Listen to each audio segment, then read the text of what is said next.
আসসালামু আলাইকুম ওয়া বারাকাতুহু। ধারাবাহিক আলোচনা সহিহুল বুখারীর হজের পর্ব নম্বর 20। ইমাম বুখারীর এই হজের পর্বের অধ্যায় নম্বর 94। আজকের আলোচনাতে মূলত আরাফা থেকে প্রত্যাবর্তন, ফিরে আসা, আর মুজদালিফা অবস্থান করা, মুজদালিফায় মাগরিব এশার সালাত, এই বিষয়গুলি আসবে। বলছেন ইমাম বুখারী রাহিমাহুল্লাহু তাআলা, বাবু আমরিন নবী সাল্লাল্লাহু আলাইহি ওয়াসাল্লাম বিস-সাকিনা। এই অধ্যায় হচ্ছে যে নবী সাল্লাল্লাহু আলাইহি ওয়াসাল্লামের নির্দেশ শান্ত হয়ে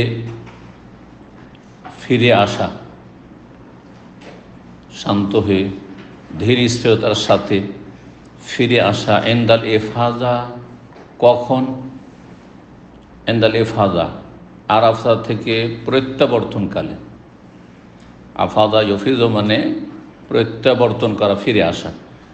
তো ফিরে আসার সময় মানে আরাফা থেকে ফিরে আসার সময় বিশেষভাবে সুম্মা আফিযু মিন হাইসু আফাদা নাস, কোরআনের ভাষা। যেখান থেকে সমস্ত হাজিরা ফিরে আসে সেখান থেকে তোমরা ফিরে আসো। কুরাইশদেরকে আল্লাহ সম্বোধন করেছেন। ফিরে আসার পরে 9 তারিখের সন্ধ্যায় সূর্য ডুবার পরে আরাফা থেকে ফিরে আসলেন, রাত কাটালেন মুজদালিফায়। 10 তারিখে সকালে এসে মেনায় যা করতে হয় করলেন, তারপরে চলে গেলেন মক্কায় তওয়াফ করার জন্য। এই যে ফিরে এসে তওয়াফ, এই জন্য এই তওয়াফের নাম হচ্ছে তওয়াফে ইফাদা, মানে আরাফা থেকে ফিরে এসে তওয়াফ করা। 9 তারিখে আরাফা, 10 তারিখে তওয়াফ। এটি হচ্ছে হাদিসের ভাষা। ইনদাল ইফাদা মানে ইনদাল ইফাদা মিন আরাফাত। আরাফা থেকে ফিরার সময় মানুষ সারাদিন ক্লান্ত হয়েছিল, কঠোর পরিশ্রম করেছে ইবাদত বন্দেগীতে, আর তারপরে সামনে চিন্তা আছে যে মুজদালিফায় যে ভালো জায়গা নিতে হবে, জায়গা পেতে হবে। এই জন্য স্বাভাবিক দ্রুত গতিতে চলা, দৌড় দেওয়া, আর তারপরে দৌড় দিতে গিয়ে আর দ্রুত গতিতে চলতে গিয়ে কাউকে কষ্ট দেওয়া, এটা হতে পারে। যার ফলে রাসূলুল্লাহ নির্দেশ দিয়েছেন যে এইভাবে তাড়াহুড়া করবে না, রাস্তায় ধীর স্থিরতার সাথে শান্তশিষ্ট হয়ে তোমরা প্রত্যাবর্তন করবে। ওয়া ইশারাতিহি ইলাইহিম বিসসাউত, আর নবী সাল্লাল্লাহু আলাইহি ওয়াসাল্লামের ইঙ্গিত করা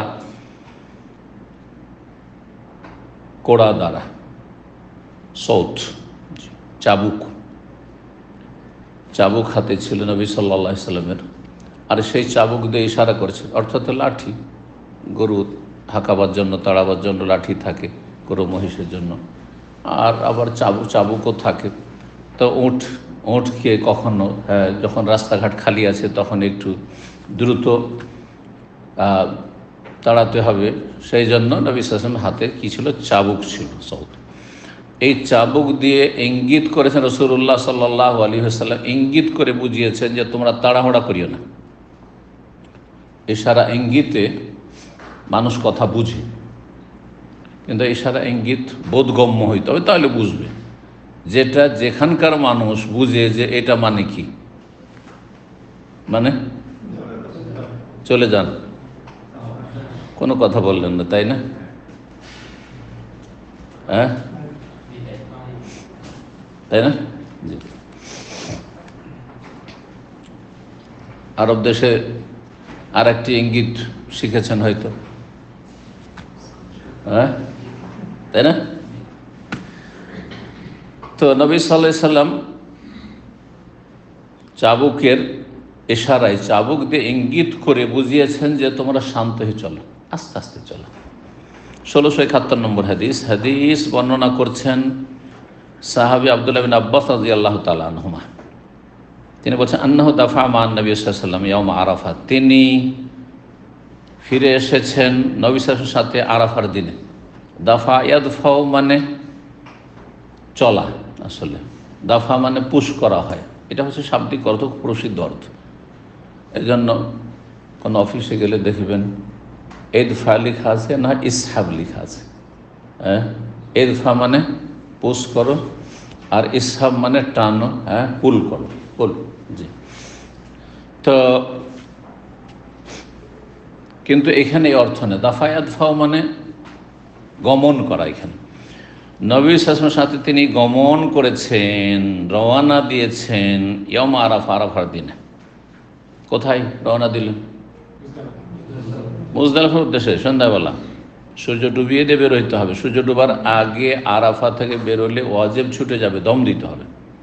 সূর্য ডুবিয়ে দেওয়া হচ্ছে ওয়াজিব, আর আরাফায় অবস্থান হচ্ছে ফরজ।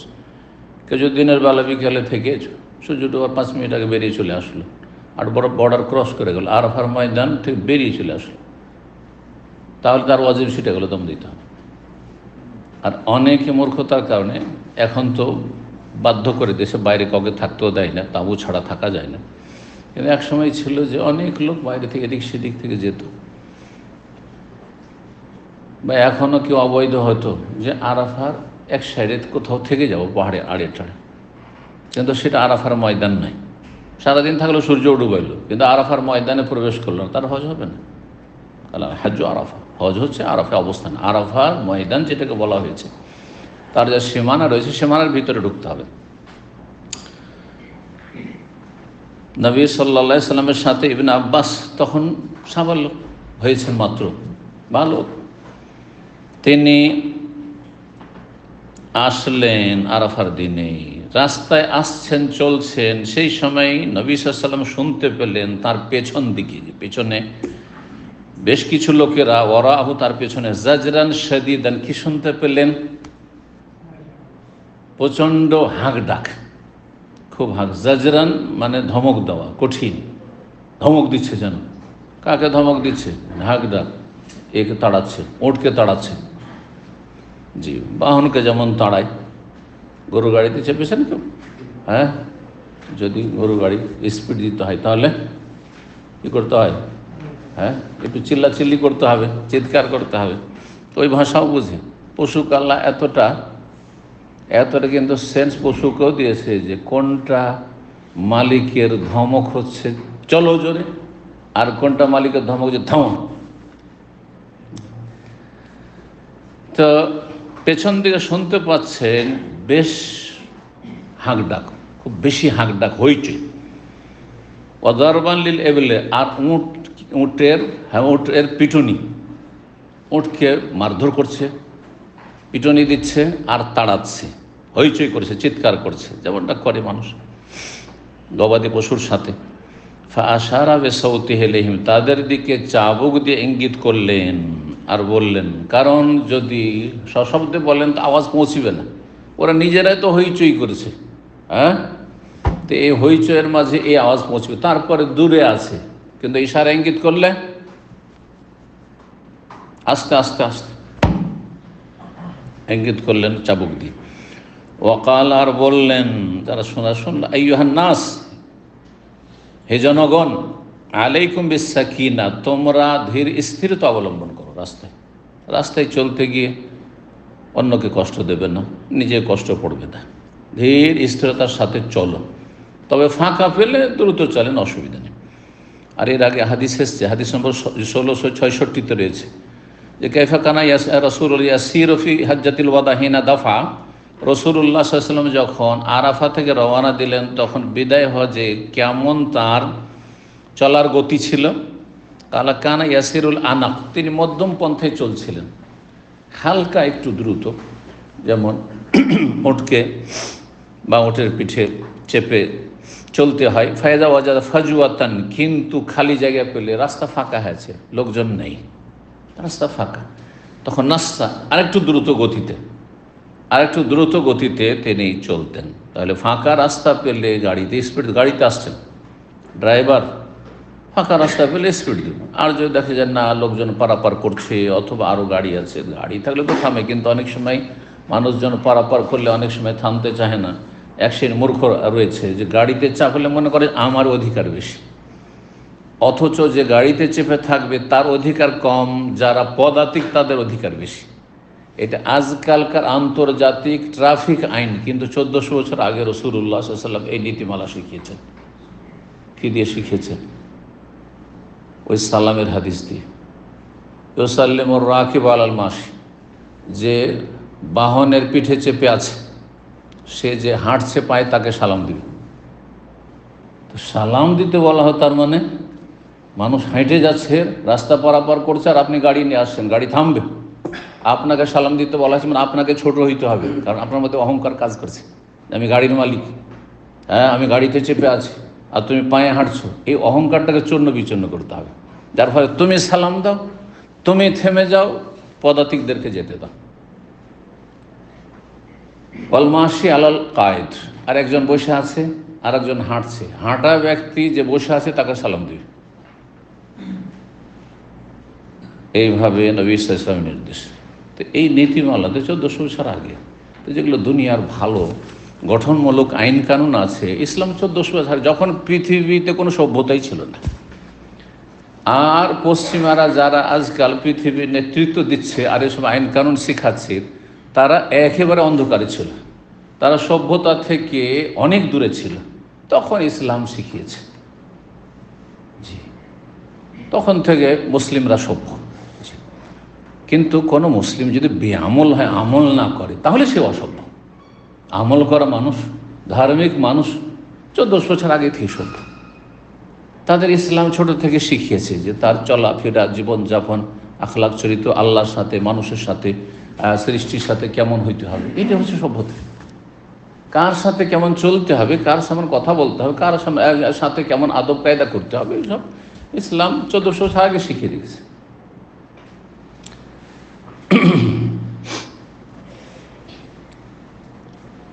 আল্লাহ শুকরিয়া আদায় করুন যে আল্লাহ এমন দিন দিয়েছেন যেই দিনে শুধু আকীদাই নাই, আর শুধু এবাদতের নাম নয়, আর দু চারটি এবাদত বন্দেগী সীমিত কিছু, যেমন অন্যান্য ধর্মে আছে কিছু একটু তাদের ধর্মীয় কিছু কাজ করে না, তাতে আপনি সে ধর্ম অবলম্বী।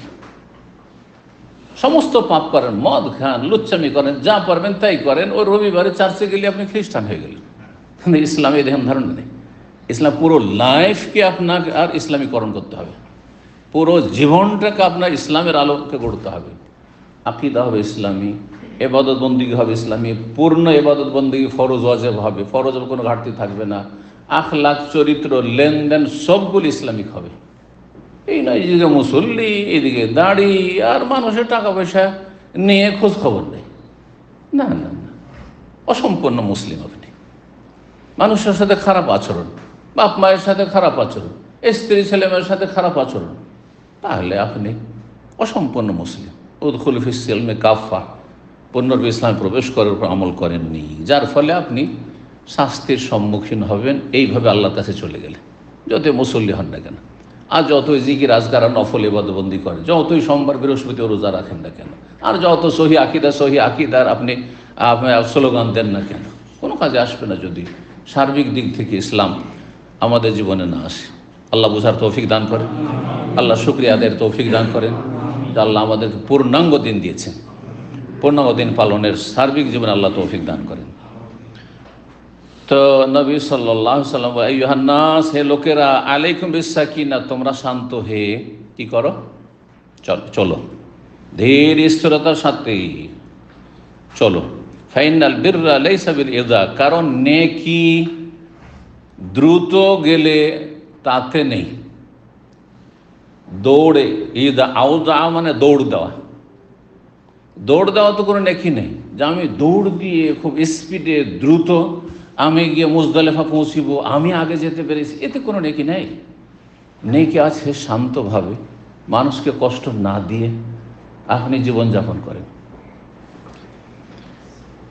এই ইউদা শব্দটি যেহেতু হাদিসে এসছে, আর কোরআনের সূরা তওবার 8 নম্বর 47 এই শব্দটি এসছে, এই শব্দের ধাতু থেকে এসছে কি, জি, ওয়ালা আউদাউ খিলালাকুম, ওয়ালা আউদাউ খিলালাকুম, তোমাদের মাঝে তারা দ্রুত ছোটাছুটি করছে। মুনাফিকদের সম্পর্কে আল্লাহ বলছেন, মুনাফিকরা কিন্তু তোমাদের মাঝে একাকার হয়ে মিশে আছে, তোমাদের মাঝে দ্রুত তারা কি করছে, নড়াচড়া করছে।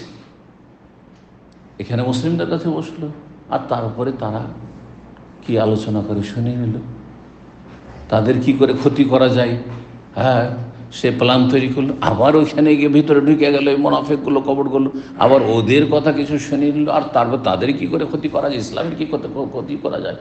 ওয়ালা আউদাউ খিলাল, এখানকার কথা ওখানে লাগিয়ে দিল, চুগুলকে এখানকার কথা ওখানে লাগিয়ে দিল, আর মুসলিম সমাজ যাতে ফাটল ধরে আর শত্রুতা বিদ্বেষ তৈরি হয়, হ্যাঁ, সুসম্পর্কে অবনতি হয়, এগুলি ছিল মোনাফিকদের কাজ, ফিতনা ফাসাদ সৃষ্টি করা। আল্লাহ এই মর্মে বলছেন, মদিনার এরকম চিত্র ছিল মোনাফিকদের চরিত্র এটা সবসময়।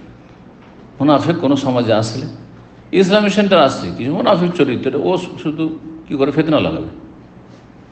আছে এরকম ছাত্র, সামনে ডানে বামে ঘুরছে, মনে হচ্ছে যে খুব ফেরেশতা।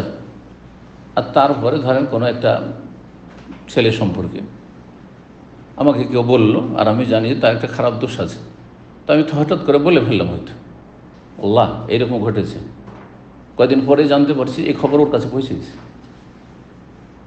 অথচ মনে হচ্ছে যে ডানে বামে ঘুরছে কত মানে মুখলেস ছাত্র, দিন শিখতে এসছে, উনি চুগলখড়ি করলেন।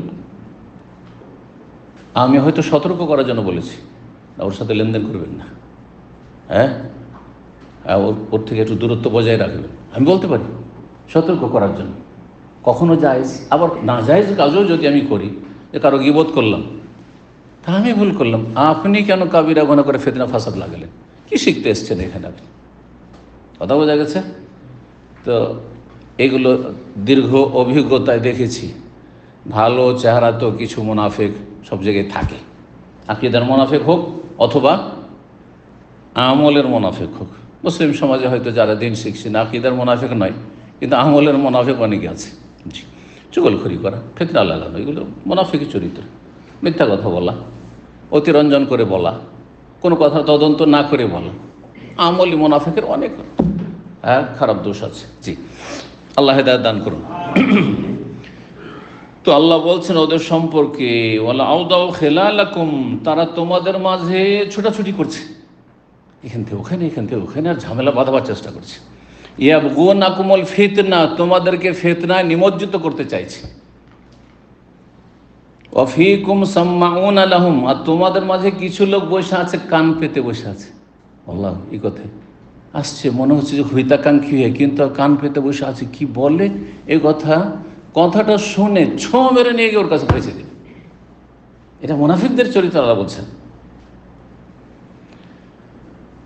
তো খেলাল, তারপরে খেলাল রকমের তফসির করা শুরু করেছেন, কারণ কোরআনে এটি শব্দ খেলাল মানে কি, মেনা তাখাল্লুল থেকে, এইখান থেকে দাঁতের খেলাল করা, দাড়ির খেলাল করা মানে কি, কোনো কিছুর মধ্যে ঢুকিয়ে দেওয়া। এই যে আঙ্গুলের মধ্যে আঙ্গুল ঢুকিয়েছি, এটা নাম খেলাল, এই আঙ্গুলের মধ্যে আঙ্গুল ঢুকিয়ে দেওয়া, জি খেলাল। জি, মোখাল্লাল আচারকে বলা হয়। আচার আরবি জানে? আচার আরবি মোখাল্লাল। কেন? আচার শুধু আম দিয়ে হয় না, আর আমড়া দিয়ে হয় না, আরও কিসের আচার করে? হ্যাঁ, জলপাই। শুধু জলপাই দিয়ে আচার হবে? তো মরিচ দিতে হবে, তো তেল দিতে হবে, তো আর কিছু দিতে হবে। যে বেশি টক থাকে তো ওইটাকে, যারা টক বেশি খেতে পারে না তারা একসময় চিনি গুড় দিত, এখন খেজুর দিচ্ছি আমরা। জি, আর অনেকে আবার টক পছন্দ করে বেশি। তো এই জন্য মোখাল্লাল বলা হয়, কারণ আচারে কয়েকটা জিনিসের সংমিশ্রণ থাকে। এই খেলাল থেকে দাড়ির খেলাল, দাঁতের খেলাল, দাঁতের ফাঁকে ফাঁকে আপনি এ ঢোকাচ্ছেন, হ্যাঁ খেলাল, ওইটার নামই খেলাল, তাই না? খড়িকে খেলাল বলছে ওইটা। তো তারপরে আরেকটি আয়াতে এই খেলাল শব্দটি এসছে সূরা তওবা ছাড়া, সূরা কাহফের আয়াত নম্বর 33-এ, ওয়াফাজ্জারনা খেলালাহুমা নাহরা, আর সেই বাগানের ফাঁকে ফাঁকে ভিতরে কি করেছি, নদী নালা প্রবাহিত করেছে। আল্লাহ বলছে খেলালাহুমা আইবাইনাহুমা, তার মাঝে।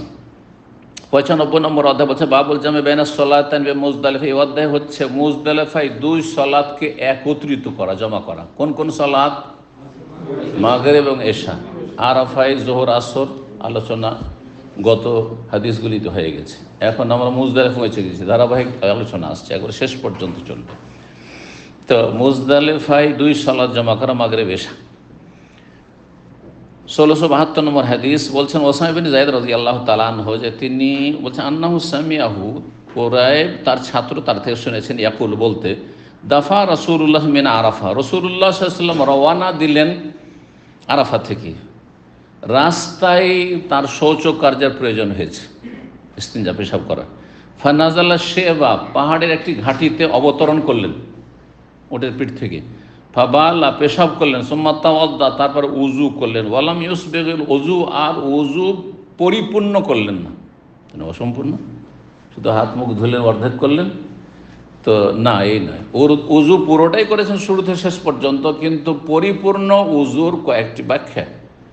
তার একটি হচ্ছে যে 3 বার করে ধুলেন না, হালকা হালকা ধুলেন, একবার করে ধুলেন, সংক্ষিপ্ত উজু। কারণ উজুর অঙ্গগুলি একবার ধোয়াও জায়েজ, ফরজ, এটা সর্বনিম্ন ফরজ। 2 বার করলে তার চাইতে উত্তম, আর 3 বার করলে সবচাইতে উত্তম। 3-এর বেশি করা হচ্ছে পানির অপচয়, সীমা লঙ্ঘন, যেমন হাদিসে রয়েছে। কোনো অঙ্গ 2 বার, কোনো অঙ্গ 1 বার, কোনো অঙ্গ 3 বার জায়েজ আছে, এটাও জায়েজ আছে, উজুর আলোচনা বলেছে। তো নবী সাল্লাল্লাহু আলাইহি ওয়াসাল্লাম সংক্ষিপ্ত উজু করলেন, ওয়ালাম ইউসু, পরিপূর্ণ উজু করলেন না। এর মানে উজুর অঙ্গগুলি শুকনা রেখে দিলেন, টাকনা শুকনা থেকে গেল, আর কোনোই শুকনো, না না না না, এই উজু হবে না, এরকম উজু হবে না, এরকম উজু করেন নবী সাল্লাল্লাহু আলাইহি ওয়াসাল্লাম।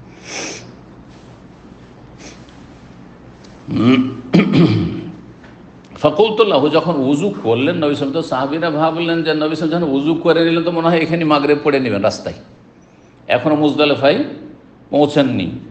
তো ওসামা বিন যায়েদ বলছেন, আসসালাত, নামাজ পড়েন না?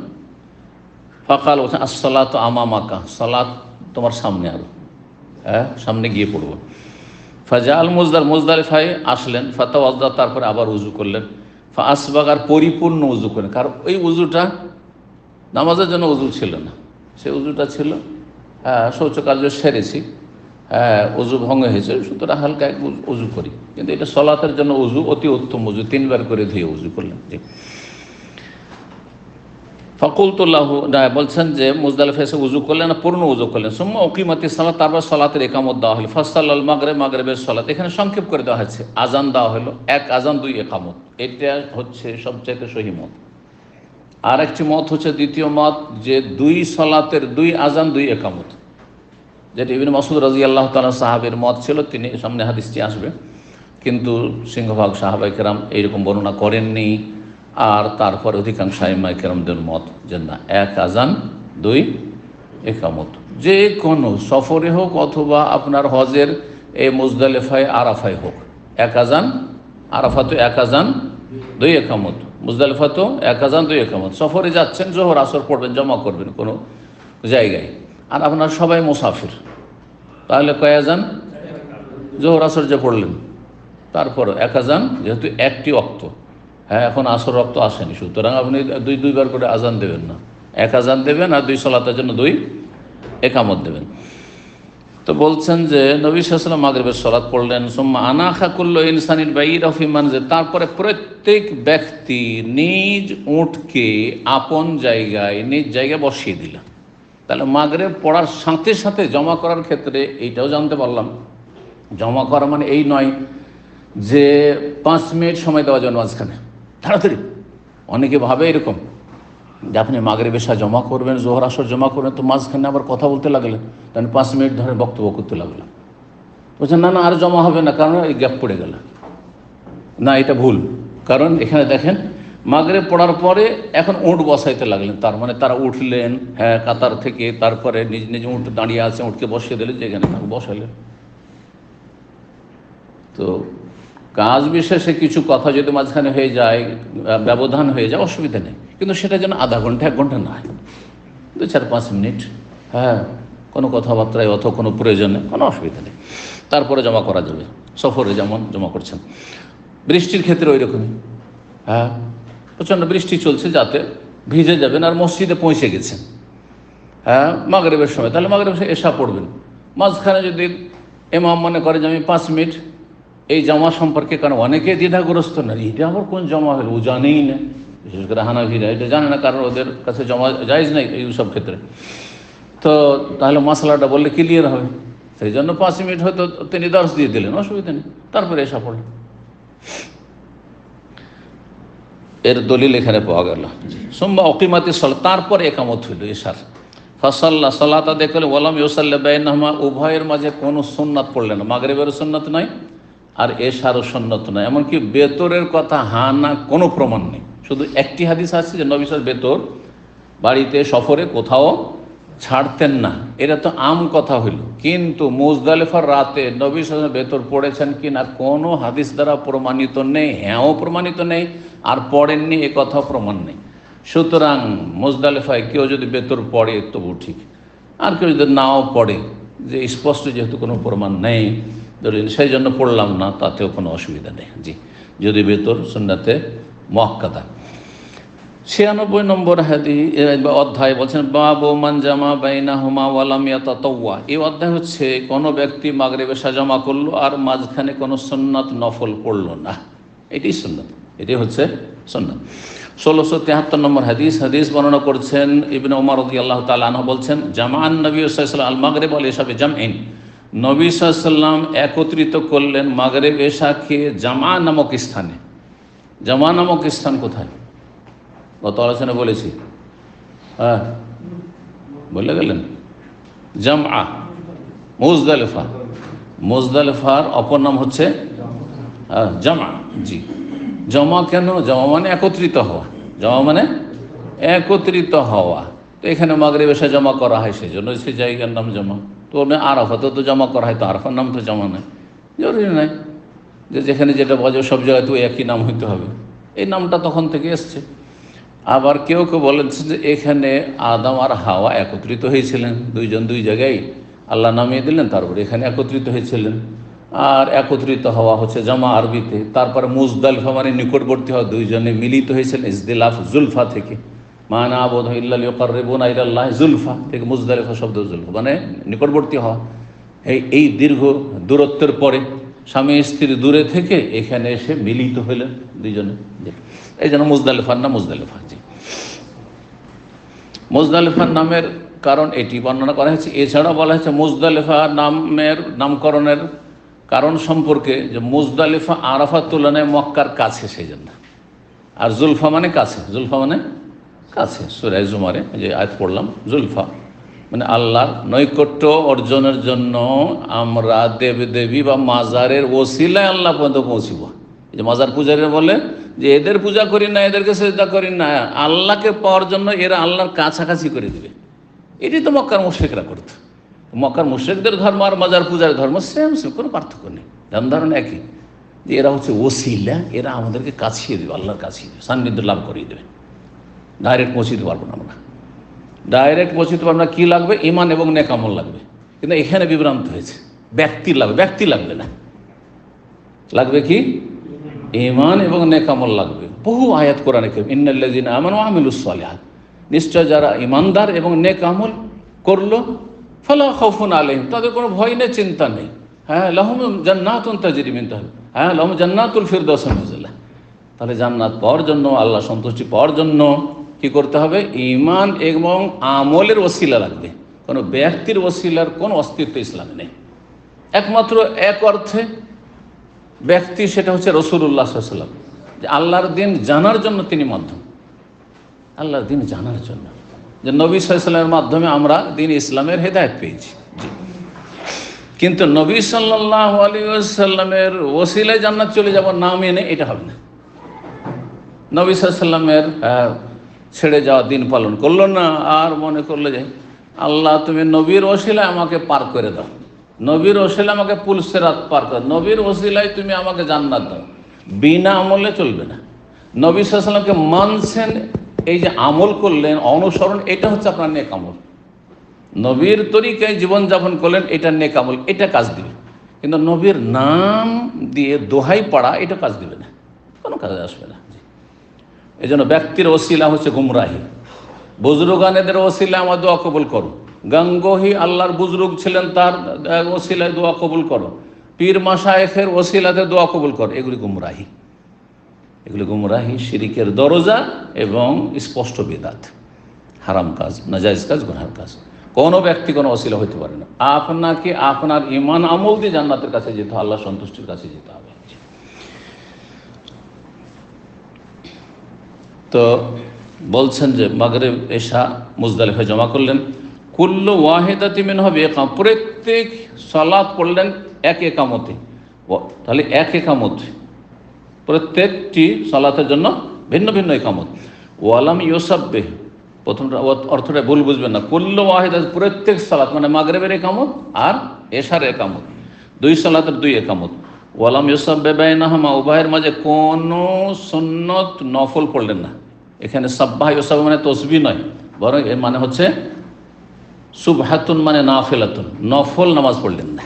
জি, নফল নামাজ পড়লেন না।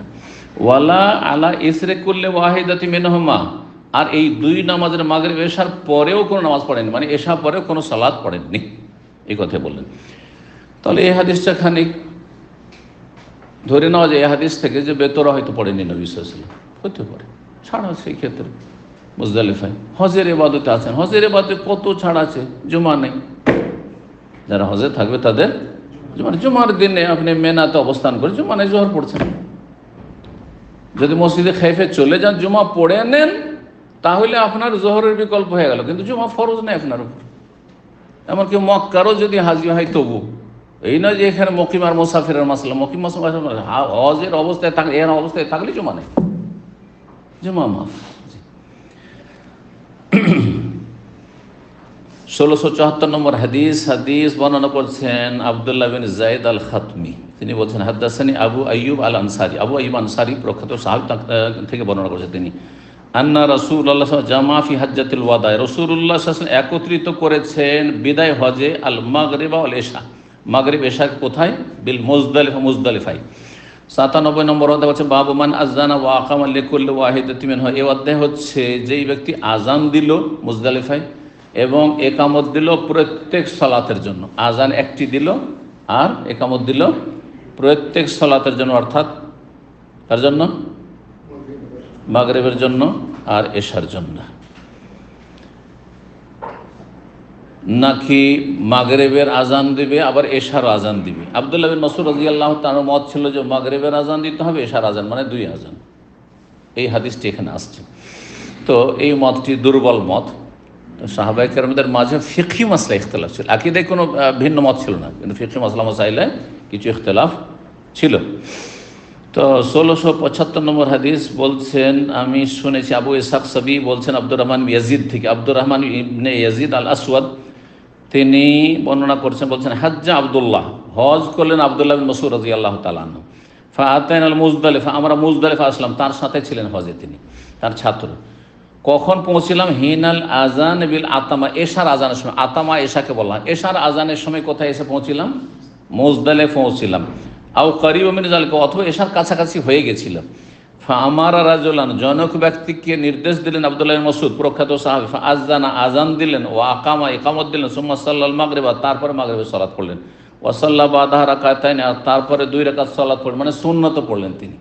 অথচ প্রসিদ্ধ সুন্নত নবী সাল্লাল্লাহু আলাইহি ওয়াসাল্লামের যে মাগরিব এশার মাঝখানে সুন্নাত পড়েননি তিনি। সুতরাং আব্দুল্লাহ মাসউদের এই একটি ইজতিহাদি কি ছিল, বলছিল ফতোয়া, যে এখানে হজের অবস্থায় সুন্নত না পড়াই হচ্ছে নবী সাল্লাল্লাহু আলাইহি ওয়াসাল্লামের সুন্নত। জি, এইরকমই জোহর আসর যখন জমা করবেন আরাফাতে, তখন কোনো সুন্নাত নেই, সুন্নাত নেই। তবে কেউ যদি মনে করেন নফল পড়বে সেটা আলাদা কথা, কিন্তু জোহর করেন না, জোহর আসর জমা করে তারপরে তো জোহর আসর মাঝখানে আসর হয়ে যাচ্ছে, এটা একটা আপত্তিকর। ইল্লা কারণগত সালাত হইতে পারে, একমত, সেটা হচ্ছে তাহিয়াতুল উযু, উযু করে আসলে দুই রাকাত পড়ে, ঠিক আছে।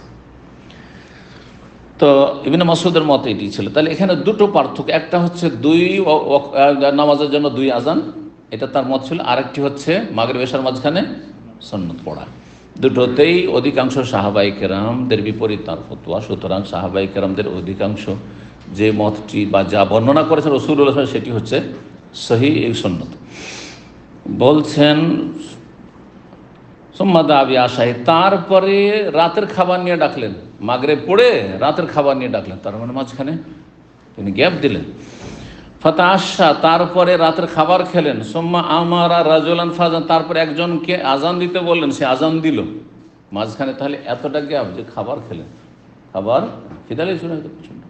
আবার কেউ কেউ বলেছেন ব্যাখ্যায় যে তখন পর্যন্ত হয়তো এশার টাইম হয়নি, এটা হইতে পারে, হলে হইতে পারে যে এশার সময় হয়নি, যেহেতু এখন ধর এশার সময় হওয়ার জন্য কমপক্ষে 1.25 ঘন্টা হইতে হবে, 1 ঘন্টা 15 মিনিট, 1 ঘন্টা 15 মিনিট মাগরিব এশার মাঝখানে। মাগরিবের টাইম কতটা? এই 1.25 ঘন্টা, 1 ঘন্টা 15 মিনিট।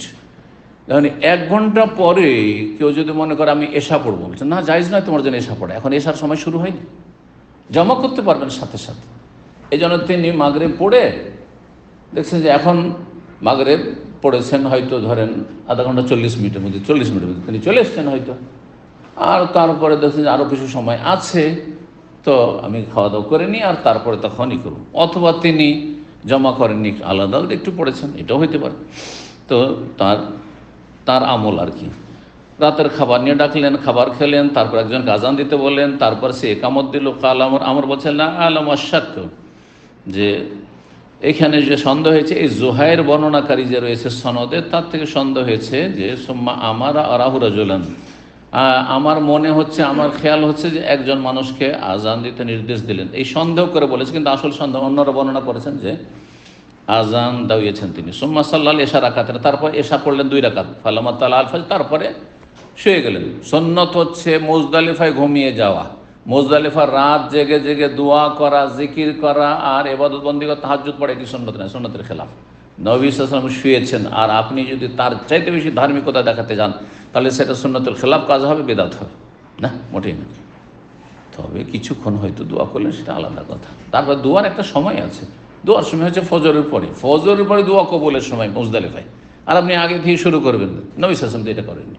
তার সাথে বেশি বুঝেন, সাহাবায়ে সাথে বেশি বুঝেন আপনি, না বেশি পরেজগার হয়েছেন, যার ফলে যখনই আপনি নিজের খেয়াল খুশি কাজ করতে যান সুন্নতকে বাদ দিয়ে, নবীর তরিকা বাদ দিয়ে, তখনই কিন্তু বিদআত হবে, গুনার কাজ হবে। যদি ভালো কাজ হইতো তো তিনি আগে করতেন, তার সাহাবীর আগে করতেন। এই সময়টা রেস্টের প্রয়োজন। কাল তারপরের দিন সারা দিন 10 তারিখে অনেক কাজ করতে হবে, অনেক ছোটাছুটি করতে হবে, ভেঙে পড়বেন, যার ফলে ঘুমিয়ে যান। নবী সাল্লাল্লাহু আলাইহি ওয়াসাল্লাম রাহমাতুল্লিল আলামিন মায়া করেছেন, ইচ্ছা করলে তিনি তাহাজ্জুদ পড়তেন। তিনি সাহাবায়ে কেরাম বা সবার চাইতে বেশি শক্তিশালী, ইচ্ছা করলে সারা রাত থেকে তাহাজ্জুদ পড়তেন। কিন্তু আমি তাহাজ্জুদ বলে সবাই তাহাজ্জুদ ধরবে, আর কালকে গিয়ে সারাদিনে তাদের কষ্ট হয়ে যাবে, এটাও চিন্তা করতে হবে। জি, তো বলছেন যখন ফজর হইল তখন বললেন ইন্নাহু কানা লা ইউসাল্লি হাযিহিস ইল্লা হাযিহিস সালাহ, এই নামাজটি নবী সাল্লাল্লাহু আলাইহি সাল্লাম এই সময় পড়তেন না। ফজরের সালাত সাধারণত নবী সাল্লাল্লাহু আলাইহি সাল্লাম আর একটু বিলম্ব করে পড়তেন, কিন্তু আমরা একবারে আউয়াল ওয়াক্তে যেমনই প্রথম ফর্সা হয়েছে পূর্ব দিক তখনই পড়ে নিয়েছি। একমাত্র মুজদালিফায় যেমনই ফরসা হবে সাথে সাথে রাসূলুল্লাহ সাল্লাল্লাহু আলাইহি ওয়াসাল্লাম কি করেছেন, ফজরের সালাত পড়েছেন। আর এমনিতেই ফরসা হচ্ছে তখন আমরা আজান দিচ্ছি এখানে, আর আজানের পরে কমপক্ষে 25 মিনিট, আধা ঘন্টা পরে, অধিকাংশ মুসলিম আধা ঘন্টা, কমপক্ষে আধা ঘন্টা পরে একামত হচ্ছে, তাহলে আধা ঘন্টা পরে করলেন। এটি হচ্ছে নবী সাল্লাল্লাহু আলাইহি ওয়াসাল্লামের সুন্নাত। একেবারে ফর্সা করে দেওয়ার, চারিদিক জোনাক হয়ে গেছে, সব কিছু দেখা যাচ্ছে, আর সূর্য উঠতে মাত্র 15 মিনিট, আধা ঘন্টা বাকি আছে, এই নামাজ সুন্নত নয় নবী সাল্লাল্লাহু আলাইহি ওয়াসাল্লামের। এটা ভুল যে হানাফি মসজিদগুলোতে এমন করে ফর্সা করে দিচ্ছে, অথচ নবী সাল্লাল্লাহু আলাইহি ওয়াসাল্লামের সাহাবিয়াতগণ, সাহাবী মহিলাগণ তারা ফজর সালাত আসতেন, আর নামাজ পড়ার পরে যখন ফিরে যেতেন তাদেরকে চেনা যেত না যে কার স্ত্রী, চেনা যেত না। মুতালাফিয়াতিন বিমুরুতি মায়ুরাফান মিনাল গালাস, ভোরের অন্ধকার তখনও থাকত। সৌদি আরবে দেখবেন ফজর পরে বেরোন আর তারপরে একটু এদিক ওদিক ঘোরেন, যে এলাকায় লাইট কম আছে এখন অন্ধকারে আছে, যে এলাকায় লাইট কম আছে ওই এলাকা ঘুরলে বুঝতে পারবেন এখন অন্ধকার আছে, 15-20 মিনিট অন্ধকার থাকছে। কারণ আমি ফজর পরে মাঝে মাঝে হাঁটি বাদে বুঝতে পারি যে অন্ধকারে আছে এখন। তো এটা হচ্ছে সুন্নত। আর একেবারে ফর্সা করে দিলে নামাজ শুরু হচ্ছে ফর্সা হয়ে আর শেষও হচ্ছে ফর্সা হয়ে, আর সূর্য তারপরে 15-20 মিনিটে উঠে যাচ্ছে, এটা একেবারে অপছন্দনীয় ওয়াক্তে নামাজ পড়া। জি, এই কাজটি এরা রমজানে আবার করে না। রমজানে এদের দুনিয়ার গরজে তাড়াতাড়ি ঘুমাইতে হবে, সাহারি খেয়েছি আর পেট নিয়ে চলতে পারছি না, তখন অবলুপ্ত পড়ে নেয় এরা। বুঝতে পেরেছেন? যদি আপনাদের কাছে এত ফর্সা করে সূর্য ওঠার 20 মিনিট, আধা ঘন্টা আগেই নামাজ যদি উত্তম হয়, তাহলে সারা বছর হবে, রমজানে কেন ব্যতিক্রম? এই কুপ্রবৃত্তির অনুসরণ কেন? এটা খেয়াল খুশির পূজা করে নয় যে রমজানে অন্যরকম অক্ত আর 11 মাসে অন্যরকম অক্ত। এটা কোথায় পেলেন? তো বলছেন যে ইন্নাহু কানা লা ইউসাল্লি হাযিহিস সালাহ, নবী সাল্লাল্লাহু আলাইহি ওয়াসাল্লাম এই সময় কখনো সালাত আদায় করতে ইল্লা হাযিহিস সালাহ ফি হাযাল মাকান, তবে এই আজকের নামাজটি এই জায়গায়, মানে মুজদালিফা একেবারে আউয়াল ওয়াক্ত।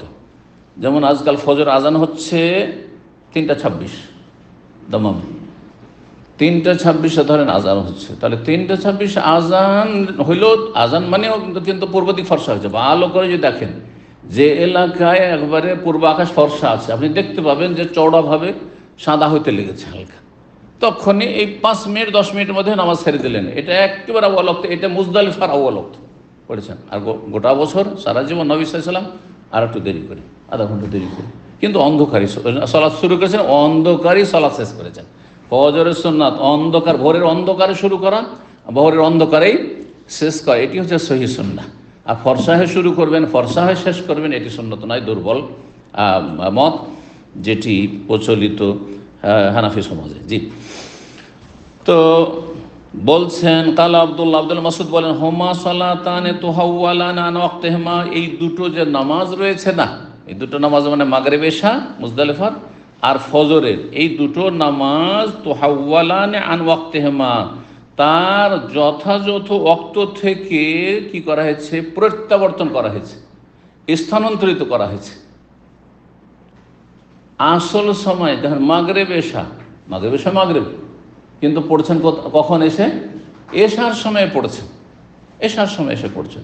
ফজর যেটা গোটা বছর পড়ি ফর্সা হওয়ার পর্বে একবারে প্রথম ফর্সা হইতে নাই, শুভ সাদেক হইতে নাই, কিছুক্ষণ পরে, কিন্তু না একবারে সাথে সাথে অবলক্ত, যাতে করে কি জন্য ভিড়ভাড় বেশি না হয়ে যায়, তাড়াতাড়ি করে মেনা পৌঁছে যায়। সকাল সকাল সূর্য উঠতে উঠতে মেনায় পৌঁছে গেলাম, আর সূর্য ওঠার পরে পাথর মেনে নিলাম। জি, যত তাড়াতাড়ি মারতে পারবেন পাথর তত আপনি হালকা পাবেন, ভিড়ভাড় কম পাবেন, এই ছিল উদ্দেশ্য। তো কোন কোন সালাত, এই দুটো সালাতুল মাগরিব বাদা মায়াতিন নাসুল মুজদালিফা, মাগরিবের সালাত, হ্যাঁ হাজি সাহেবদের মুজদালিফা আসার পর মাগরিবের সময় আসল ওয়াক্তে পড়লাম না, অথচ সূর্য ডুবে গেছে কোথায়, আরাফাতেই সূর্য ডুবে গেছে, তারপর কেউ যদি আরাফায় মাগরিব পড়ে তাহলে সুন্নতের খেলাফ কাজ করবে। ওয়াল ফজর, আর ফজর পড়লেন হিনা ইয়াবজুগুল ফজর, যখনই শুভ সাদেক হয়েছে, প্রাথমিক প্রথম যেমনই ফজর হয়েছে আউয়াল ওয়াক্তে সাথে সাথে পড়েছেন। কালা বলছেন আব্দুল্লাহ ইবনে মাসউদ রাআইতুন নবী সাল্লাল্লাহু আলাইহি ওয়াসাল্লাম এরকমটাই করতে দেখেছি, নবী সাল্লাল্লাহু এরকমই করতে দেখেছি। 98 নম্বর অধ্যায় বলছে বাবু মান কাদ্দামা যাফাত আহলি বিলাইলিন ফায়াকিফুনা বিল মুজদালিফা ওয়া ইয়াদউন ওয়া ইউকাদ্দিমু ইযা গাবাল কমার।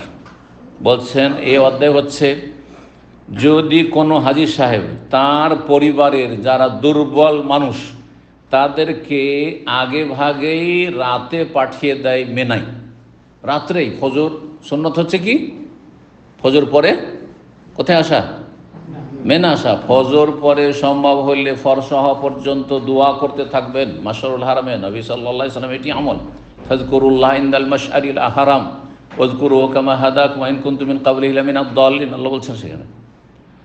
কিন্তু আজকাল সম্ভব হয় না, যার ফলে গাড়ি তাড়াতাড়ি ছেড়ে দেবে, গাড়িতে বসে যান দোয়া করতে থাকেন, মুজদালিফার ময়দানে কিছুক্ষণ গাড়ি চলতে আছে দোয়া করতে থাকেন, যতক্ষণ মুজদালিফার বর্ডার ক্রস করে দোয়া করতে থাকেন, গাড়িতে বসে দোয়া করতে থাকেন।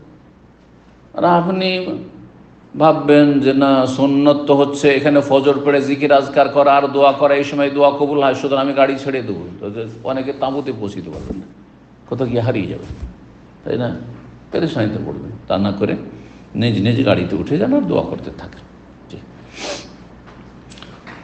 কিন্তু কোনো ব্যক্তি যদি কমজোর হয়, দুর্বল কারা, বৃদ্ধ, অসুস্থ, নারী, শিশু,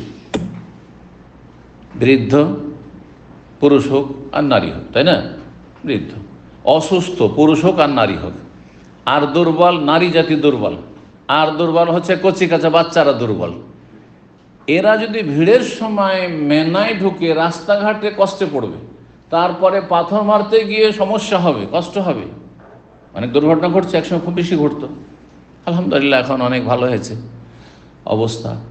তো এই জন্য শরীয়তে এখানে ছাড় রয়েছে, কি ছাড় রয়েছে, দুর্বলদেরকে অর্ধেক রাত পার হওয়ার পরে আপনি পাঠিয়ে দিতে পারবেন মুজদালিফা থেকে।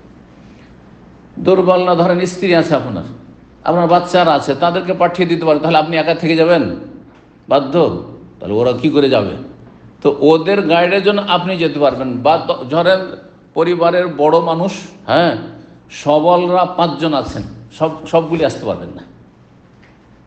চলো 1 জন 2 জন মহিলাদের সাথে চলে যাও, বাচ্চাদের সাথে চলে যাও, হ্যাঁ, এই যে অসুস্থ আছে আমার বড় আব্বা আছে আম্মা আছে ওর সাথে 1 জন চলে যাও, আর 2-4 জন সাথী সঙ্গী আছি, আত্মীয় স্বজন, আমরা থেকে যাই, এটা চলবে। কিন্তু এই না যে সবাই মিলে চলে যাবেন, যেহেতু আপনার স্ত্রী আছে আর তারপরে আপনার ছেলে মেয়ে আছে, আপনি যান, কিন্তু আপনার ভাই, ধর আপনার ভাই হজ করছে আপনার সাথে, ও তুমি আবার আলাদা থেকে যাবে, তো চল আমাদের সাথে, না জায়েজ না এটা। গোটা রাত কাটাতে হয় ফজর পর্যন্ত, এইটাই হচ্ছে ওয়াজিব। কোথায়? মুজদালিফায়। কিন্তু ছাড় দেওয়া হয়েছে ওয়াজিবের ক্ষেত্রে অর্ধেক রাত পরে কমজোরদেরকে, দুর্বলদেরকে, যেমনটা বললাম। আচ্ছা, অর্ধেক রাত আনুমানিক, হাদিসে অর্ধেক রাত কথা আসেনি, এসছে যে এই তারিখটা কয় তারিখ, কয় তারিখের চাঁদ? 10 তারিখ, আর 9 তারিখ পরে 10 তারিখের চাঁদ। 10 তারিখের চাঁদ যেদিন ডুবে যাচ্ছে, ডুবে যাওয়া পর্যন্ত, এখানে আপনার 10 তারিখ, আজকে কয় তারিখ চাঁদের? 5 তারিখ। আর 5 দিন পরে আপনার পরীক্ষা করবেন, যদি কেউ পারেন তো একটু ফাঁকা জায়গায় দাঁড়িয়ে দেখবেন, হ্যাঁ, যে রাত্রে, কিন্তু এত রাত ধরে তো সবাই জেগে থাকে না, যারা জেগে থাকবেন ধরেন 11টায় চাঁদটা ডুবে যাচ্ছে, না 12টায় ডুবছে, নাকি 10:30 ডুবছে, তাহলে নিশ্চিত হয়ে যাবেন। মোটামুটি ওরকম ধরেন 10:30 থেকে নিয়ে 12টার মধ্যে, এর মধ্যেই 10 তারিখের চাঁদ অস্তমিত হবে, অথবা 1টা পর্যন্ত যেতে পারে ধরেন এই সময়টা। তো তারপরে পাঠিয়ে দিতে পারলাম, কেউ যায় না ওই সময়, আমরা দুর্বল লোকেরা চলে গেল, আগে ভাগে চলে গেল, মেনা পৌঁছে থাকলো তারা সহি সালামত, ভিড় থেকে বেঁচে গেল। বলছেন যে কোনো ব্যক্তি যদি পরিবারের দুর্বলদেরকে রাতে আগে ভাগে পাঠিয়ে দেয়, ফায়াকিফুনা বিল মুজদালিফা, আর তারা মুজদালিফা অবস্থান করে, মুজদালিফা কিন্তু থাকতে হবে, তার মানে এই নয় যে এশা পড়লো আর সাথে সাথে টান দিল, না, অবস্থান করতে হবে। ওয়াদউন, দোয়া করতে থাকবে। ওয়ায়ুকাদ্দিমু ইযা গাবাল কামার, আগে ভাগে পাঠাবে যখন চাঁদ ডুবে যাবে, চাঁদ ডুবে যাওয়ার পরে পাঠিয়ে দেবে দুর্বলদেরকে। 1676 নম্বর হাদিস বর্ণনা করছেন সালেম তার বাবা থেকে, ওকান আব্দুল্লাহ বিন উমার, আমার আব্বা আব্দুল্লাহ বিন উমার কি করতেন? ইউকাদ্দিমু যাফা, তাহলে তার পরিবারের দুর্বলদেরকে আগে ভাগে পাঠিয়ে দিতেন। আব্দুল্লাহ বিন উমার নিজে থেকে যেতেন, কাউকে দায়িত্ব দিতেন, যাও তোমার আম্মাকে নিয়ে চলে যাও, হ্যাঁ, তারপরে এই বাচ্চাদেরকে নিয়ে চলে যাও, এই বৃদ্ধদেরকে আমার পরিবারে নিয়ে চলে যাই, এভাবে। ফায়াকিফুনা ইনদাল মাশআরিল হারাম, আর তার অবস্থান করতেন মাশআরে হারামের কাছে। মাশআরে হারাম ওই জায়গাটি, যে জায়গায় মুজদালিফার মসজিদ রয়েছে, যে জায়গায় কেউ বলেছেন সেখানকার পাহাড়কে মাশআল হারাম বলা হয়। তো সবাই যদি ওই মসজিদের কাছে আসার চেষ্টা করে, তাহলে তো অসম্ভব কথা, নিজেকে কষ্টে ফেলা হবে, অন্যদেরকে কষ্টে ফেলবেন, আর দুয়া জিকির আজকার আর কি হবে, ভিড়ে ধাক্কাধাক্কি করবে। ওর চাইতে ভালো আপন আপন জায়গায়, যে যেখানে জায়গায় পেয়েছেন মুজদালিফায়, সেখানেই থাকুন। জি, তো বলছেন যে মাশআরুল হারামের নিকটে অবস্থান করতেন মুজদালিফায় রাতে, ফায়াজকুরুন আল্লাহ আযজা ওয়া জাল্লা, আর আল্লাহর জিকির আজকার করতেন, মা বাদান, যতটা সম্ভব হইতো, সুম্মা ইয়ারজিউন, তারপরে ফিরে আসতেন, কাবলা আন ইয়াকিফাল ইমাম ওয়া কাবলা আন ইয়াদফা, ইমামের দাঁড়ানোর আগে, ইমাম যিনি নেতৃত্ব দিচ্ছেন তিনি থাকতেন, তিনি যথাসময়ে যাবেন, ফজর পড়ে যাবেন। আর কাবলা ইয়াদফা, প্রত্যাবর্তন, অন্যরা প্রত্যাবর্তন করেনি, যিনি ইমাম নেতৃত্ব দিচ্ছেন হজের, তিনি জানবেন, হজের কাফেলা আছে, হজের কাফেলা যিনি মুআল্লিম আছেন, হ্যাঁ, আপনাদের গাইডে আছেন, তিনি থেকে গেলেন। জি, এমনি যদিও এখানে ইমাম মানে শাসক বলা হয়েছে, ইমাম মানে মসজিদ ইমাম নয়, ইমাম মানে শাসকের নেতৃত্বে যেহেতু হজ হইতো, তো এই শাসকের অপেক্ষা করবে না, সে তো ফজর পড়ে যাবে, সে ফজর পড়ে দোয়া করবে এখানে, আর তারপর একটু ফর্সা হবে, তখন যাবে।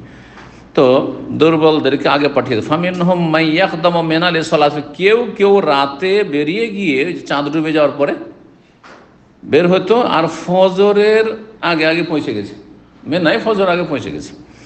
ওয়ামিনহুম মান ইয়াকদামু বাদা, কেউ কেউ ফজরের একটু পর, রাস্তায় ফজর হয়েছে আর তারপরে মেনায় ঢুকেছে, মেনায় পৌঁছেছে এই জামরাতের কাছে।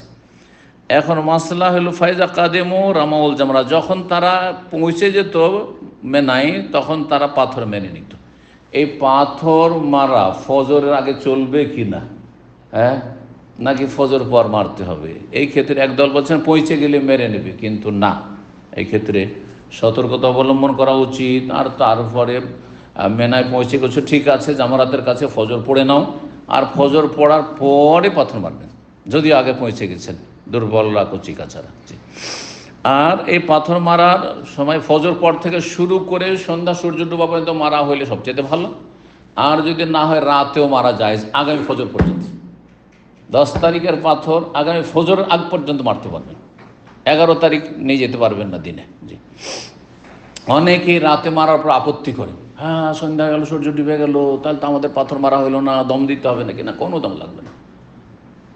একটু সুন্নতের পরিপন্থী হলে উত্তম ছিল আপনার জন্য, সকাল উত্তম ছিল সকাল সকাল মেরে নাও, দুপুরের আগে, 10 তারিখে দুপুরের আগে। আর 11, 12, 13 এগুলোতে সকালবেলা মারলে চলবে না, বরং নবী অপেক্ষা করেছেন সূর্য মাথার উপর থেকে গড়ার, তারপরে সূর্য যখন গড়ে গেছে তারপরে মেরেছেন। সুতরাং 11, 12, 13 তারিখ সূর্য মাথার উপর থেকে ঢলে যাওয়ার পর থেকে শুরু করে সূর্য ডোবা পর্যন্ত মারলে সবচেয়ে উত্তম। আর কেউ যদি রাতে মারে, গোটা রাত মারতে পারে, কোনো অসুবিধা নেই, বিশেষ করে যাদের সাথে মহিলা থাকবে, ফ্যামিলি থাকবে, বাচ্চা থাকবে। জি, তো বলছেন ওয়াকানা ইবনে ওমর রাদিয়াল্লাহু আনহু ইয়াকুল, আব্দুল্লাহ ইবনে ওমর রাদিয়াল্লাহু আনহু বলতেন, আর খাসাফি উলাইকা রাসূলুল্লাহ সাল্লাল্লাহু আলাইহি ওয়াসাল্লাম এই শ্রেণীর লোকদের ব্যাপারে ছাড় দিয়েছেন। কাদের সম্পর্কে? দুর্বলদের সম্পর্কে। আর দুর্বল কারা তাদের সম্পর্কে বললাম। 1677 নম্বর হাদিস বলছেন ইবনে আব্বাস রাদিয়াল্লাহু তাআলা আনহুমা বর্ণনা করি, কাল বাসানিন নবী সাল্লাল্লাহু আলাইহি ওয়াসাল্লাম মিনান জামইন বিলাইলিন, আমাকে নবী সাল্লাল্লাহু আলাইহি ওয়াসাল্লাম মুজদালিফা থেকে রাতারাতি পাঠিয়ে দিয়েছিলেন। কারণ সেও বালক ছিল, তার 14 বছর বয়স। আর এই বাচ্চা যদি ভিড় ভাড়ে থেকে যায় তাহলে কষ্ট পাবে। সুতরাং দুর্বলদের মধ্যে সেও সামিল, দুর্বলের মধ্যে সেও সামিল। 1677 নম্বর হাদিস এটি হয়ে গেল। তারপর 1678 নম্বর হাদিস বলছেন ওবায়দুল্লাহ ইবনে আবি ইয়াজিদ সামিয়া ইবনে আব্বাস, আব্দুল্লাহ ইবনে আব্বাস থেকে তিনি শুনেছেন রাদিয়াল্লাহু আনহুমা ইয়াকুল, তিনি বলেন, আনা মিম্মান কাদ্দামান নবী সাল্লাল্লাহু আলাইহি ওয়াসাল্লাম লাইলাতাল মুজদালিফা ফি যাফাত আলী, আমি ওই সমস্তদের অন্তর্ভুক্ত ছিলাম যাদেরকে নবী সাল্লাল্লাহু আলাইহি ওয়াসাল্লাম মুজদালিফার রাতে পরিবারের দুর্বল সদস্যদের সাথে পাঠিয়ে দিয়েছিলেন। নবী সাল্লাল্লাহু আলাইহি ওয়াসাল্লাম পরিবারে যারা দুর্বল ছিল তাদের সাথে আমিও সামিল ছিলাম, আমি একজন ছিলাম। নবী সাল্লাল্লাহু আলাইহি ওয়াসাল্লামের কে সে? হ্যাঁ, ইবনে আব্বাস। কে? আব্দুল্লাহ বিন আব্বাস, চাচাতো ভাই, এদিক থেকে পরিবার। হ্যাঁ, আমাদের দেশেও মোটামুটি চাচার ছেলেদেরকে একই পরিবার গণ্য করা হয়। তারপরে নবী সাল্লাল্লাহু আলাইহি ওয়াসাল্লামের, হ্যাঁ, নবী সাল্লাল্লাহু আলাইহি ওয়াসাল্লামের স্ত্রী মাইমুনা রাদিয়াল্লাহু তাআলা বোনের ছেলে, এদিক থেকে নবী সাল্লাল্লাহু আলাইহি ওয়াসাল্লাম খালুও, এদিকে চাচাতো ভাই আবার খালু। আমাদের দেশে এরকম যদি বিয়ে, এটা কথা হইল? হ্যাঁ, চাচাতো ভাইয়ের খালাকে বিয়ে করে নিয়েছে। মরুখ আসলে আমাদের সমাজের লোক জানেন না। আর না জেনে মানুষ ধর্ম সম্পর্কে মন্তব্য করে, না জানলে চুপ থাকাটা ভালো, নীরব থাকো। যে জানি না, আলেম, ভালো আলেমকে জিজ্ঞেস করো যে এটা বিয়ে জায়েজ না জায়েজ না। 1679 নম্বর হাদিস বর্ণনা করছেন আব্দুল্লাহ, যিনি আসমা রাদিয়াল্লাহু তাআলা আনহা স্বাধীনকৃত গোলাম ছিলেন। আন আসমা, তার মালিক আসমা রাদিয়াল্লাহু তাআলা আনহা আবু বকরের মেয়ে, বড় কন্যা, তার থেকে বর্ণনা করেছেন, তিনি বলেন, আন্নাহা নাযালাত লাইলাতা জামঈ ইনদাল মুজদালিফা, তিনি অবতরণ করলেন মুজদালিফার রাতে, মুজদালিফার পাশেই। ফাকামাত তুসাল্লি, তারপরে সালাত আদায় করতে লাগলেন। ফাসাল্লাত সাআতান, কিছুক্ষণ সালাত আদায় করলেন। সুম্মা কাল, তারপর ইয়া বুনাইয়া, হে বৎস, হাল গাবাল কামার, চন্দ্র ডুবেছে। ফাসাল্লাত সাআতান, বলছেন কুলতুল্লাহ, আমি বললাম না, এখনো চাঁদ ডুবেনি, চাঁদ অস্তমিত হয়নি 10 তারিখে। তো তারপরে আবার ফাসাল্লাত সাআত, তারপর বেশ কিছুক্ষণ আরও সালাত আদায় করলেন। তার মানে তিনি ঘুমাননি। আসমা রাদিয়াল্লাহু কী করেছেন? ঘুমাননি। কিন্তু এটি নবী সাল্লাল্লাহু আলাইহি ওয়াসাল্লামের সুন্নত নয়। উত্তম হচ্ছে কি, নাজায়েজ কাজ নয়, কিন্তু উত্তম হচ্ছে যে আপনি ঘুমিয়ে যান, আপনার কল্যাণের জন্য বলা হয়েছে বিশ্রাম করুন।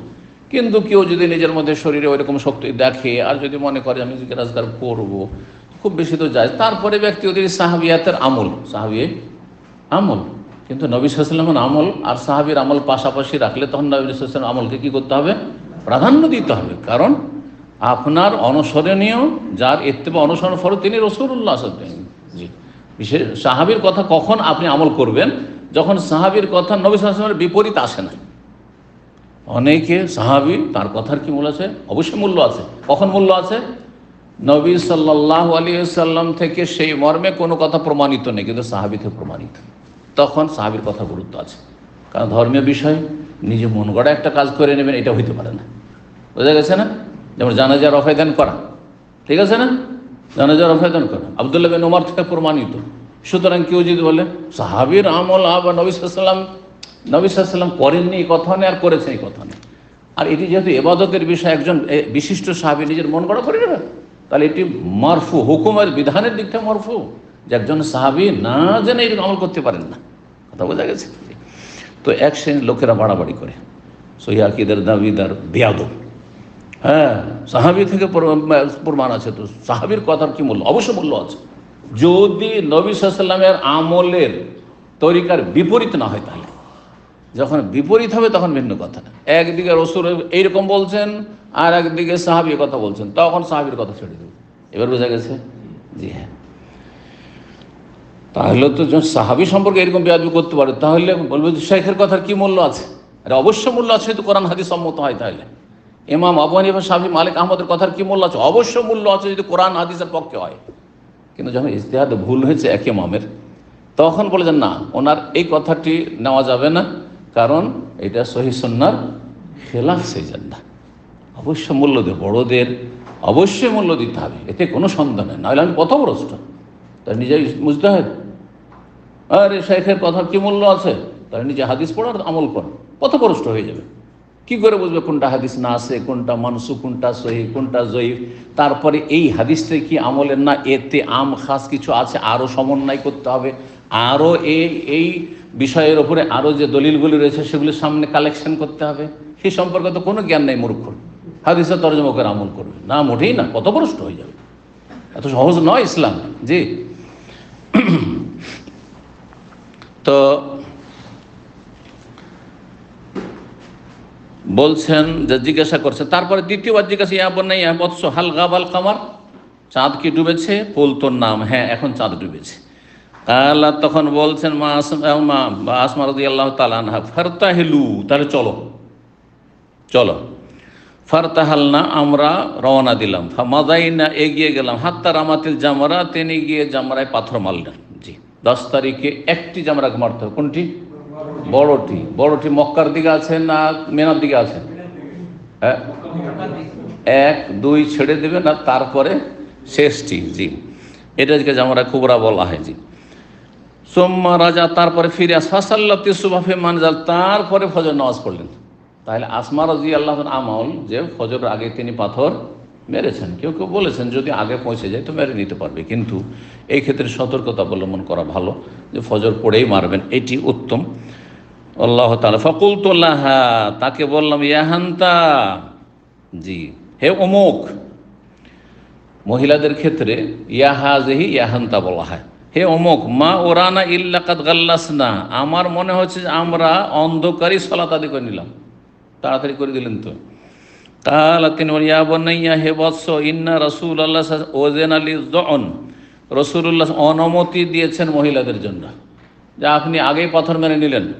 গাল্লাসা মানে অন্ধকারী পাথর মেনে নিলাম। হ্যাঁ, অন্ধকারে নামাজ পড়ে অন্ধকারে পাথর মেনে নিলাম, ফজরটা পড়ে পাথরটা মারতে হয়তো। এ কথা বলতে চাইছেন কে? তার গোলাম আব্দুল্লাহ। তখন তিনি বললেন যে আমাদের মহিলাদেরকে অনুমতি দিয়েছেন। এখন তিনি বুঝেছেন অনুমতি দিয়েছেন মুজদালিফাতে চলে আসার, কিন্তু ফজর আগে পাথর মারার অনুমতি দিয়েছেন, এটা স্পষ্ট না। এটাই আসমা রাদিয়াল্লাহু আনহা তার বুঝ, আর সাহাবীর বুঝ সঠিকও হইতে পারে, ভুল হইতে পারে। বোঝা গেছে না? দেখেন, একটা হচ্ছে হাদিস দলিলের কথা, আর একটা হচ্ছে হাদিস থেকে আপনার বুঝ। আপনার বুঝটা হ্যাঁ ওহি না, আমি যেটা বুঝেছি যদি সঠিক না বুঝি তো আমার কথাটি ওহি না, কিন্তু আমি যে দলিলটা পেশ করছি সেটা ওহি, কারণ এটা বুঝতে গিয়ে ভুল হইতে পারে। জি, এখানে ইজতিহাদ। জি, এই জন্য ওলামাদের ইজতিহাদে অনেক সময় ভুল হয়েছে। 1680 নম্বর হাদিস বর্ণনা করছেন মা আয়েশা রাদিয়াল্লাহু তাআলা আনহা, তিনি বলছেন, কালা, তিনি ইস্তাজানা সাউদাতুন নবী সাল্লাল্লাহু আলাইহি ওয়াসাল্লাম, নবী সাল্লাল্লাহু আলাইহি ওয়াসাল্লামের কাছে সাউদা রাদিয়াল্লাহু তাআলা আনহা অনুমতি চাইলেন লাইলাতা মুজদালিফার রাতে। ওয়া কানাত সাকিলাতান সাবতাতান ফাআযানা লাহা, তিনি ভারী মানুষ ছিলেন এবং তিনি ধীর গতির মানুষ ছিলেন। সাকিলাতান মানে শরীরটা ভারী ছিল। সাউদা রাদিয়াল্লাহু তাআলার শরীর মোটা ছিল, মোটা মানুষ চলতে এমনি কম পারে। হ্যাঁ, আর তার সাথে তার চলার গতিটা খুব কি ছিল? ধীর স্থির ছিল। অনেকে আছে চলতে এত ঠগা, এইরকম লোকের সাথে আমি পড়ে গেলি আমার বিপদ হয়ে যায়। হজে বিশেষ করে আমি বেশ কিছু ভাইদের সাথে হজ করেছি, আর তাও চলে বুঝে নিয়েছি, সফর না করলে বোঝা যায় না। আমি চটপট তৈরি হয়ে যাও, ও ব্যাগ নিয়ে লটপট লটপট করছে, ও প্রস্তুতি নিচ্ছে, ও গেছে তো গিয়েছে বাথরুমে, ওইদিকে হাঁটছে তো পিছে পড়ে আছে। আরে বিরক্তিকর, জি বিরক্তিকর। যদি আপনার স্ত্রী আপনার সাথে স্পিডি হয়, হ্যাঁ দ্রুত হাঁটতে পারে, আর আপনি যদি ঠগা হন তো পেরেশান হয়ে যাবে আপনাকে দিয়ে। এ কী রে, একে স্বামী না হয়ে কে মহিলা স্ত্রী হওয়া উচিত ছিল। আর এইরকম অনেকে ভুক্তভোগী, অর্থাৎ স্ত্রীরা চলতেই পারে না, ওকে নিয়ে পেরেশান। একসময় হাঁটার রাস্তা আমাদের ছিল, হাঁটার রাস্তা ছিল না, ও গ্রামে যেতে হবে 3 কিলোমিটার 5 কিলোমিটার, কোনো গাড়ি কিছু নেই, হাঁটতে হবে। আর স্ত্রীকে নিয়ে হাঁটছেন, পেরেশানি শেষ নেই যদি হাঁটতে না পারে। কিন্তু কিছু কিছু মহিলাকে দেখা যায়, এই যে যারা এক্সারসাইজ করে, বাপরে বাপ, এদের হাঁটাতে দিয়ে পুরুষ ফেল ওর কাছে, এত স্পিডে হাঁটতে পারে। এরকম আছে। মহিলা মানেই যে হাঁটতে পারবে না এমন কথা নেই, কিছু মহিলা আছে এরকম। যদি অধিকাংশ ঠগা হয় হাঁটাতে, কিন্তু অধিকাংশ মহিলা হাঁটার ক্ষেত্রে ঠগা। তো সাবতাতান মানে ধীর গতির মানুষ ছিলেন, জোরে চলতে পারতেন না। এখন তাকে সাথে নিয়ে ফজরে যাওয়া মুশকিল, ফজর পরে। এই জন্য নবী সাল্লাল্লাহু বলেন যে তুমি এমনি বয়সিকা, আর তো শরীরটাও ভারী মোটা মানুষ, আর চলতেও কম পারো, যাও দুর্বলদের সাথে। তো আর মহিলা মানুষ। কিন্তু মা আয়েশা রাদিয়াল্লাহু তাআলা আনহা, তিনি তো মহিলা, আমি তো বললাম যে দুর্বলদের মধ্যে মহিলা, অনুমতি চাইলে তাকে অনুমতি দিতেন। কিন্তু তার বয়স অল্প, 17 বছর বয়স, বিদায় হজের সময় 17 বছর বা 18 বছর বয়স ধরেন, এর বেশি নয়। তো 18 বছর বয়সে তো নবী সাল্লাল্লাহু আলাইহি ওয়াসাল্লাম ইন্তেকাল হয়েছে, তার 18 বছর বয়সে। তো তিনি আর অনুমতি চাননি। দেখছেন যে সতীন চলে গেল, সৌদা আগে চলে গেল, রাতে চলে গেল, চাঁদ ডুবার পরে। আমি যাবো না, আমি ফজর পড়েই যাবো রাসূলুল্লাহর সাথে। বলছেন যে তাকে তো অনুমতি, পরের হাদিসটা দেখেন, তিনি বলছেন আমি ভুল করেছিলাম, যদি আমিও তার মতো অনুমতি নিতাম তো ভালোই হতো, কারণ ভিড়ে এমন ফেঁসে গেলে যে কষ্টই হইল রাস্তায়। 1681 নম্বর হাদিস, মা আয়েশা রাদিয়াল্লাহু তাআলা বলছেন, নাজালনাল মুজদালিফা, আমরা অবতরণ করলাম মুজদালিফায়। ফাস্তাজানাতিন নবী সাল্লাল্লাহু আলাইহি ওয়াসাল্লাম সাউদাতু, সাউদা নবী সাল্লাল্লাহু আলাইহি ওয়াসাল্লাম অনুমতি চাইলেন, আনতাদফা ক্বাবলা হাতমাতিন নাস, লোকজনের ভিড় ভাড়ের আগেই তিনি রওনা দিবেন। মানুষের ভিড় ভাড়ে আমি ফেসে যাব, কষ্ট পাবো, আমি আগেই রাত্রে যেতে চাই, আমাকে অনুমতি দেন। ওয়াকানাত ইমরাতান বাতিয়াতান, তিনি ধীর গতির ছিলেন। বাতি মানে ধীর গতির, হ্যাঁ জি। তো ধীর গতির মানুষ ছিলেন। আজেন আল্লাহ, তাকে অনুমতি দিয়ে দিলেন। ফাদাফাত কাবলা হাতমাতিন নাস, মানুষের ভিড় ভাড়ের আগেই তিনি রওনা দিয়ে দিলেন, রাতের অন্ধকারে গিয়ে মেনায় পৌঁছে গেলেন তিনি, শেষ রাতে। কিন্তু ও আকাম না, আমরা কিন্তু অবস্থান করলাম। কে বলছেন? মা আয়েশা বলছে আমরা থেকেই গেলাম মুজদালিফায়। হাত্তা আসবাহান্না, ভোর হয়ে গেল। নাহনো সুম্মা দাফানা বেদাফি, তারপর নবী সাল্লাল্লাহু আলাইহি ওয়াসাল্লামের রওয়ানার সাথে রওনা দিলাম। বলছেন ফালা আন আকুনা ইস্তাজান্ত রাসূলুল্লাহ সাল্লাল্লাহু আলাইহি ওয়াসাল্লাম, আমি যদি রাসূলুল্লাহর কাছে এজেন্ট নিয়ে অনুমতি নিয়ে নিতাম চলে যাওয়ার জন্য রাতে, কামা ইস্তাজানাত সাউদা, তো যেমন অনুমতি চেয়েছিল সাউদার, চলে গিয়েছিল, আহাব্বু ইলে, সেটা আমার কাছে অধিক প্রিয় হইতো, মিম্মা ফুরুহিন বেহি, যে কোনো আনন্দের বিষয় থেকে, যে কোনো খুশির বিষয়ে যে মানুষ খুশি হয়, তার চাইতে আমার কাছে প্রিয় কি, যে হাই যদি চলে যেতাম। মানুষের কিছু হাতছাড়া হওয়ার পর তখন বলে, হাই যদি এটা করতাম তো ভালো হইতো। তো আমি কেন অনুমতি নিলাম না, আর ভিড় ভাড়ের কষ্টে পড়লাম। এখানেই আজকের আলোচনা শেষ করছি। আল্লাহ রাব্বুল আলামিন যেন কবুল করেন, উপকারী জ্ঞান দান করেন। যেসব ভাইরা হজ করেছেন, বোনেরা হজ করে, তাদের হজ কবুল করেন। যারা হজ করতে পারেননি আর হজ করার প্রস্তুতি নিচ্ছেন, আল্লাহ তাদের জন্য হজ করাকে সহজ করেন, হজের সফরকে নিরাপদ করেন, সহি সালামতে নিয়ে যান, হাজি সাহেবদেরকে সহি সালামতে ফিরিয়ে নিয়ে আসেন নিজ নিজ বাড়ি পর্যন্ত, দেশ পর্যন্ত। এবং আল্লাহ রাব্বুল আলামিনের কাছে দোয়া করি, যাদের হজ করার শক্তি সামর্থ্য নাই যে কোনো দিক থেকে, আল্লাহ তাদেরকে তৌফিক দান করেন, অভাব মুক্ত করেন। আর যারা বেদিন হয়ে রয়েছে তাদেরকে আল্লাহ দ্বীনের তৌফিক দান করেন, হিদায়াতের তৌফিক দান করেন, এবং সমস্ত অনিষ্ট থেকে আল্লাহ আমাদের হেফাজত করেন। ওয়া সাল্লাল্লাহু আলা নবিয়িনা মুহাম্মদ ওয়া আলা আলিহি ওয়া সাহবিহি আজমাইন।